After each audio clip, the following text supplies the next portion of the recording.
Alright, I'm sneaking this in before going to dinner. Yes, the place still looks like a mess. I am still getting unpacked. I am procrastinating immensely.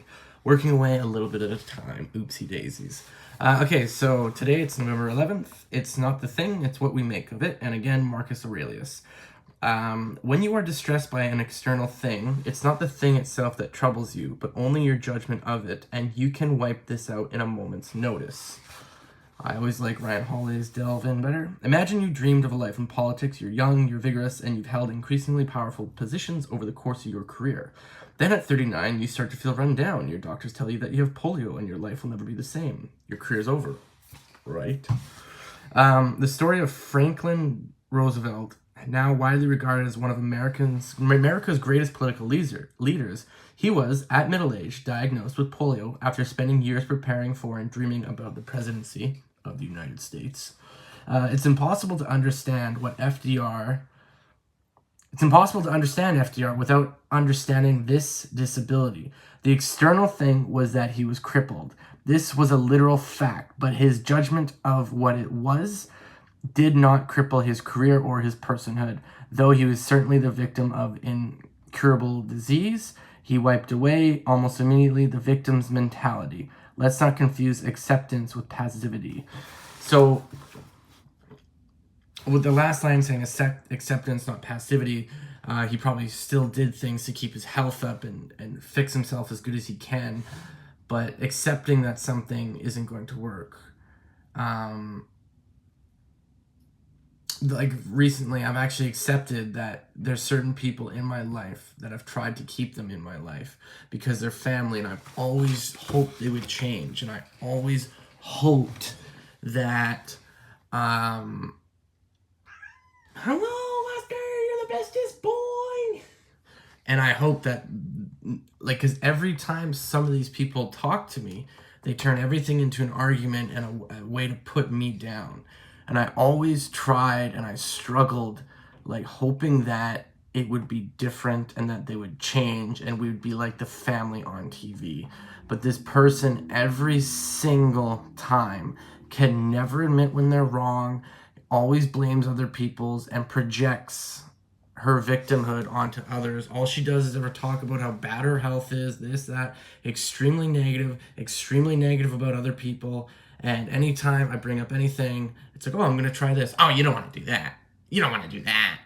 And it's just extremely negative about everything. So it's like, I'm not going to tell her about these things anymore. And I'm accepting that because it's just a waste of energy. Because this person will say something like this, then I get mad.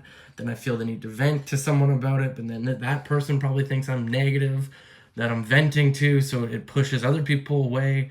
And I'm just accepting that this person is like that, and I will no longer share this information with this person. I will not make an effort for this person to be in my life. This person has treated me like I'm a... this person always likes to put me down, treat me like I'm irresponsible. And it's funny because people in my life, in my jobs, people in my coworkers that I've worked with, people, brand new acquaintances, friends, best friends, people that have become my family in real life, they treat me like I'm a responsible human being. But certain people around me, certain people that are in my family treat me like I'm an irresponsible piece of shit that's not really accomplishing anything. And like, yeah, it does hurt. It hurts that, when I worked in film, everyone acted like it was some made-up thing. My own sister, I remember, told me that, oh, you need to get a real job. You need to stop messing around. And other people in my family, I moved to Montreal. I know that there was a person in my family telling people that I was just messing around. No, I was working on big American films in Montreal and then in the big American studio or the big Montreal studios and like working on Transformers, and I worked on Star Trek, and I worked on a lot of small Quebecois shows. But these people, like, there's a lot of people in my family that don't even know what I do in cinema. Yet there's friends around me that don't work in cinema, but they're enamored and they ask me. I ask about their jobs, they ask about mine. And I'm just accepting that, like, to some people in my family, no matter what the hell I do, I'm just an irresponsible piece of shit to them. Like, one person, like, I shit you not, like, I threw a wiffle ball bat at them when I was 12, like a little plastic bat, and she likes to bring that up and say, oh, you're so dangerous and aggressive from remember that time when you were 12. It's like, okay, can't let things go, I guess. But this, I'm accepting that person's like that, and there's no point in having an effort and trying to change this person. There's no point. It is a complete, I have tried a million times, and I'm coming to the conclusion it is a complete and utter waste of time to try and change this person. This person will not change.